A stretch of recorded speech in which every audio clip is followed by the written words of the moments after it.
before we get going, I just want to make clear that I'm got a clue what I'm talking about most of the time. Ideas, themes, memories, lessons I've learned. There is no professional advice in there for you at all. Financial, legal, fattening, whatever. If I say something that sounds professional, I'm misspeaking. I think I love that phrase. It means nothing and it means everything. Wonderful euphemism. Or you've mislistened, which is, I'll create that one as a euphemism. So listen, be entertained. If you find something intelligent in there, let me know, because I'm a stranger to it generally. You take care. Warmest regards. Bye.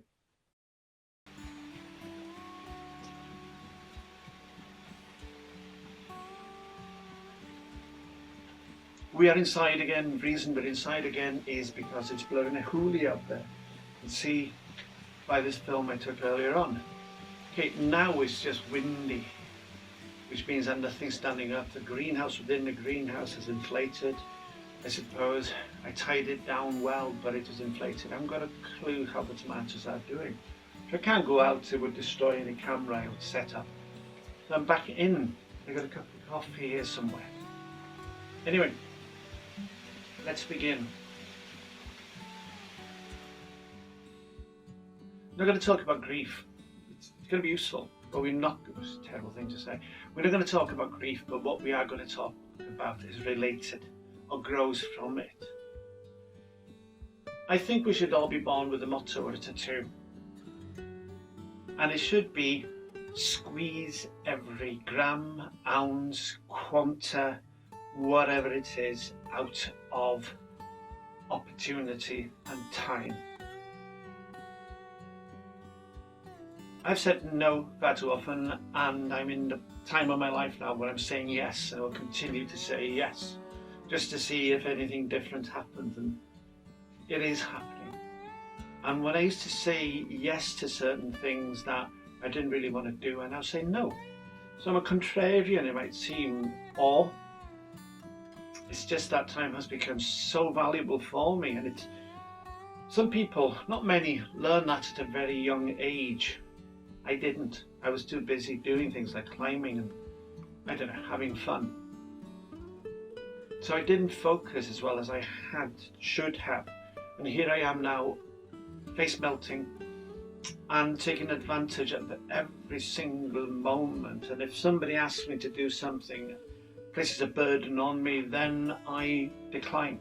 I have a phrase which is, I have every confidence you can manage. The days of assuming burdens are over, unless it is for people I love dearly, and there are some. I'm in the process of putting down burdens of guilt for having not done things, having done things. So the last thing I want to do is pick up any kind of burden that is not mine, that does not improve the quality of my life. If you're a friend and you've got a burden and I can help by taking some of it and it improves the quality of your help, that's fine. So I'm not a cruel person, but there is a certain cruel streak to my philosophy these days. I continue to be a kind, generous person who hasn't got much money, but I don't think that matters. The only real thing I have that has a value is memories and time. So time is valuable, important. A friend of mine, I think time's important either side of passing over, to use the term. I honestly do think it is just life experience and things that have happened to friends, and I won't elaborate, but it makes sense to me and I have personal evidence, and I'm not going to talk about it more than that. A friend of mine, his hair turned white, not quite overnight, but quite over a very short period of time. His father had brain cancer, positive side, and he took care of him incredibly well. Wherever his father wanted to go, he quit his job and went with him. And he was a lovely man, his father, Bobby. And he, even when he was unwell, and my father was in hospital having a carotid cleared, and man who was suffering from cancer would knock on the door and ask, Mrs. Jones, do you need anything from town? It left me deeply moved when I think about that one, and I pass it on to his son, who is equally kind. And every day after he had been buried, the funeral, he would go down with the cloth, went past my mum's house, and he went down with cloth in his hand every single day. And some days he might even go down there twice. And I realised, I thought, poor man. And then both my parents died, and I found myself being addicted to go down there. It felt wrong. I felt guilty if I didn't go down there. And it lasted for a while. And where I would have been quick to advise my friend, I was unable to do it myself. I felt as compelled as he was. Then at the bottom of the cemetery, just not far behind where my parents' grave is, there is a double chair. It's wooden, and it was a gift from someone to the cemetery, so you could sit and reflect. After all, the cemetery is for the living, not the dead. And after a while, I began to imagine my parents sat next to each other there, looking at me. And I wondered what they were thinking. It was an imaginary conversation within me and them. And I came to the conclusion that my grief was an obstacle to them moving on. I persuaded myself to actually believe it, because if people care, then they want to look after you. And I think it's probably the same with my friend, that we both became obstacles to people moving on. If that is not the case, then it's a good psychology, because I've talked about memento mori before. In death, it should be reminded to live. And as my auntie told me after a funeral, right, you've done your job, now it's me time. So time is precious. And I realised, quite recently, last 10 years, 15 years, that I was thinking too much. And the problem with thinking too much is you come up with too many options, whereas I wish it was like the cat. The cat is wonderful. It's got contingencies. It's yes or no. I eat it, I don't eat it. I go to the person or I run away from the person. There is a sound, simple logic, epigenetic maybe. It comes through with its genes. But cats are smart. My cat was sarcastic, and I'm convinced that when I wasn't here, he would be on the phone to his bookies. He might have been, knowing him, he would have been winning a lot, but I never saw a penny of it in rent. And the cat's important because he used to give me looks, really good looks. He would say, really? What the hell are you doing now? You know, I used to embarrass the cat. That's the impression the cat was giving me. So anytime I'm doing something idiot, I think of what the cat think. And that is terrible. It's maybe to sign a mental decline, I don't know. The problem is that I think too much, and I'm not very skilled at doing it. Sometimes mindfulness, the exercise of slowing down, is about sitting, looking at a spot on the wall or anything, and just allowing your thoughts to just roll over like tumbleweed across the stage of your life. And it works. It calms you down, and it's based, I suppose, on the simple fact that you cannot do more than one thing at a time. You cannot have one thought in there at one time. So you might as well have one which is you sinking down through the filters of how you look at life and finding a place of peace. Any kind of meditation does it for you. Even physical meditation such as yoga, Tai Chi, it does it for you. It needs discipline. But for me, eventually, let's say it's 20 minutes of meditation. In that 20 minutes of meditation, I'm happy if I have 2-3 minutes of disappearing somewhere and not knowing where that time went, but feeling upbeat when I awake to the world.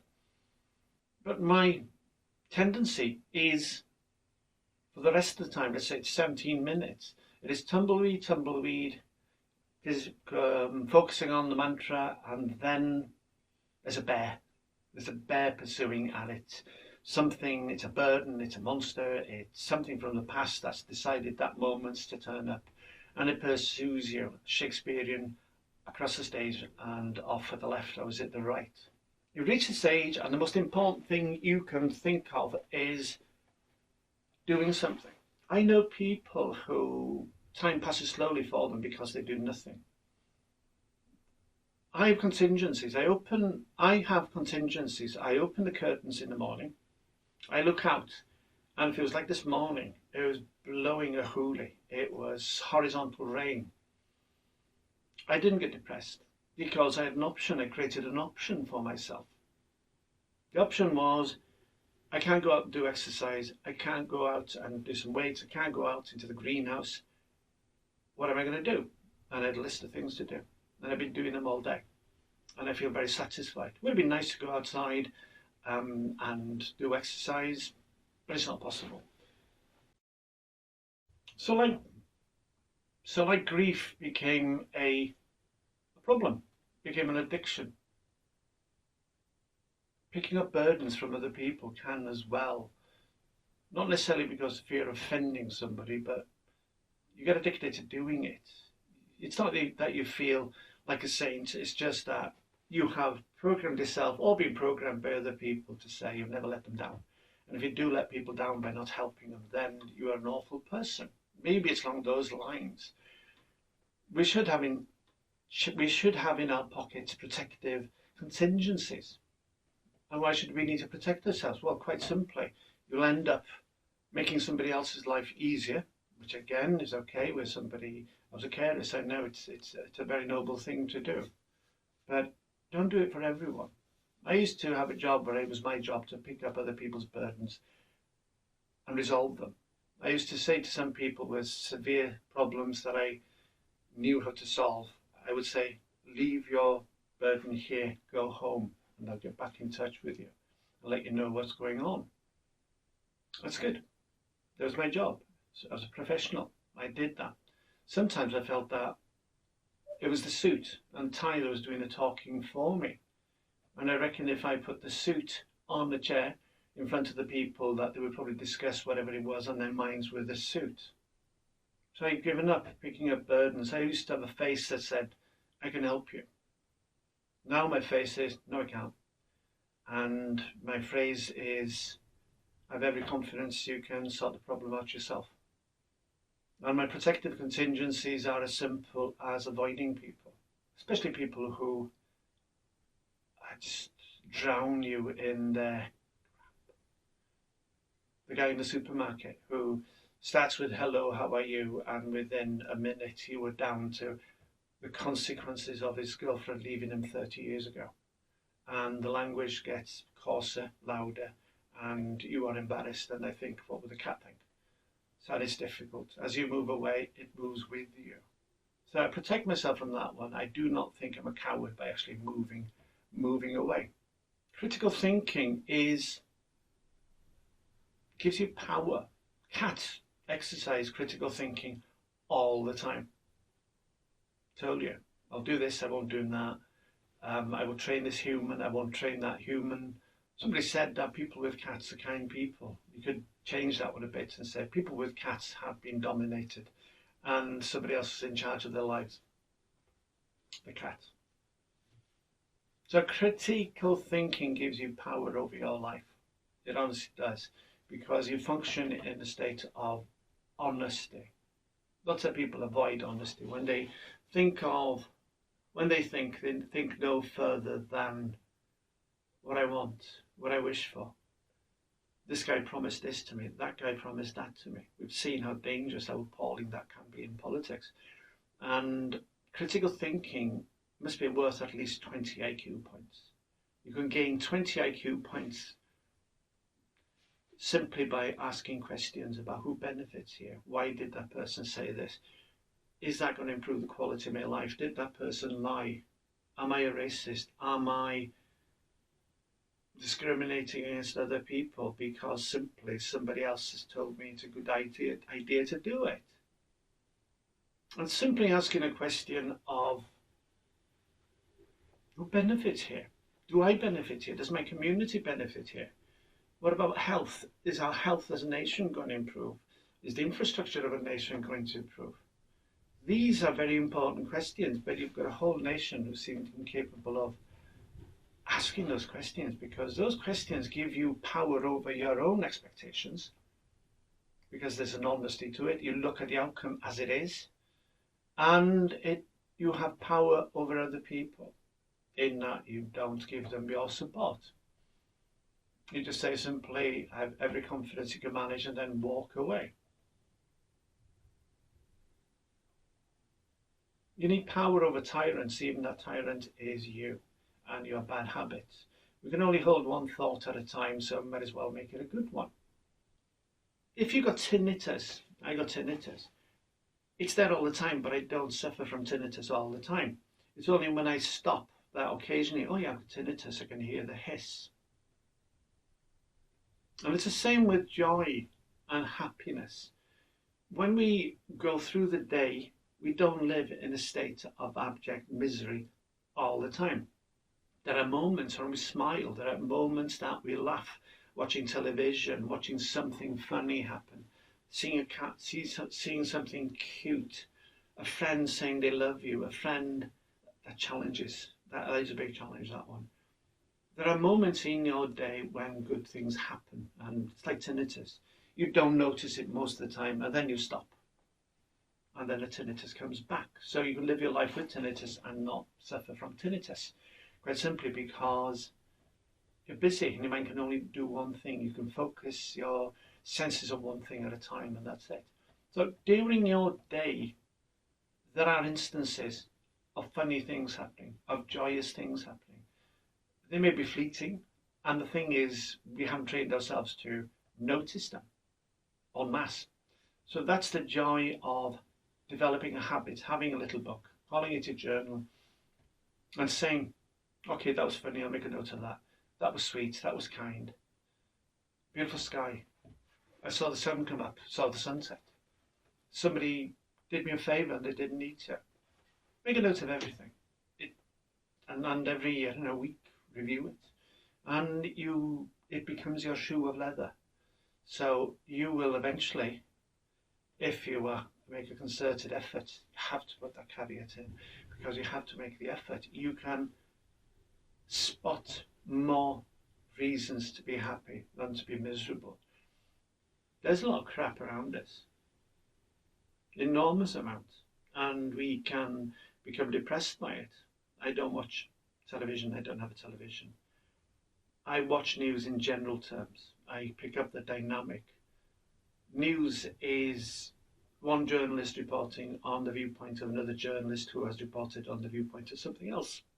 And it's competitive, so you're going to end up with more reasons to be depressed based on lies by watching the news. It's just trying to attract your attention, like I suppose. If you were to focus on it, life is trying to attract your attention to make it as joyous as possible, but you've got to join in. So at all times, I think the cat is watching me, even though my best mate is lying up there. But the cat was embarrassed by me. I'm convinced of it. What's he doing now? He taught me things like routine. Over this about 10 years, I learned routine. It was all based on the cat. But I had a routine. And he was so punctual. You'd swear he had a watch. He'd come and fetch me, stop work, and sit with him at 9 o'clock at night. Sometimes bang on 9. So I had a routine. And into that routine, instead of sitting and feeling depressed, I would put work in. He'd do the sleeping for me, I think 16 hours a day.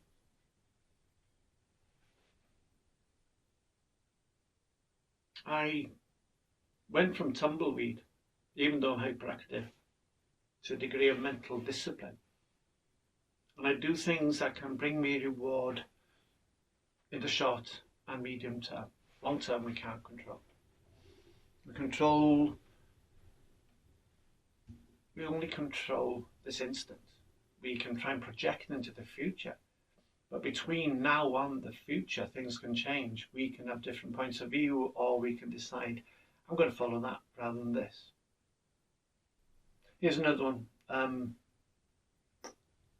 There's a cat here. Told you before.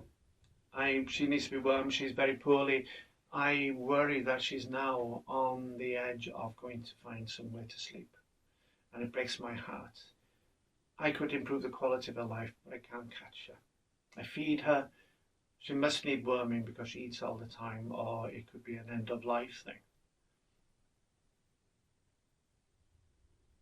So even though she is feral, uneducated in the ways of humans, apart from one bloke who keeps putting food down and it's quite nice and I eat it, she knows when somebody's interfered with the food, whether it's powder or whether it's, I don't know, the worming white liquid, which turns, I don't know where to use it, because they say put in the food, cat won't touch it. So cats have contingencies, positive ones, because its life depends on it. And even though this cat is in one of the safest places it can be, with somebody feeding it, and according to its schedule, because it just turns up and stares at me, it won't come near. And I can't give it anything in its food because it refused to eat it. But the good thing about having that kind of attitude, if it's mental, the critical thinking, if it's being organised, if you've got I don't help face, I'm not being cruel, I'm just being self-defensive there, is that you're ignoring interference with your life. Finally, end of spring and I still haven't had a chance to sunbathe. Temperature outside today is about 15, 16. Somewhere around here recently got up to about 30, 32. My sun lounger for sunbathing flat arrived a day before it disappeared, the weather disappeared. So I think I got about an hour and a half sunbathing. A family friend with learning disability 60 years ago, 70 years ago actually, probably. Must be in the 70s by now. Must be mid to late 70s. My mum said you always knew when he was unwell. You knew he was unwell quite simply because he'd sit with his back to the sun, so the sun wouldn't be on his back. It seemed to help, and animals do it, and other humans do it as well. I feel the need to do it. And I worked out, I think, and I could be totally wrong, but it suits me, which is, I'm the most important person in my life. It suits me because it helps me purge. It's the heat, the sun, and anything we do that provides us with a result I find incredibly positive.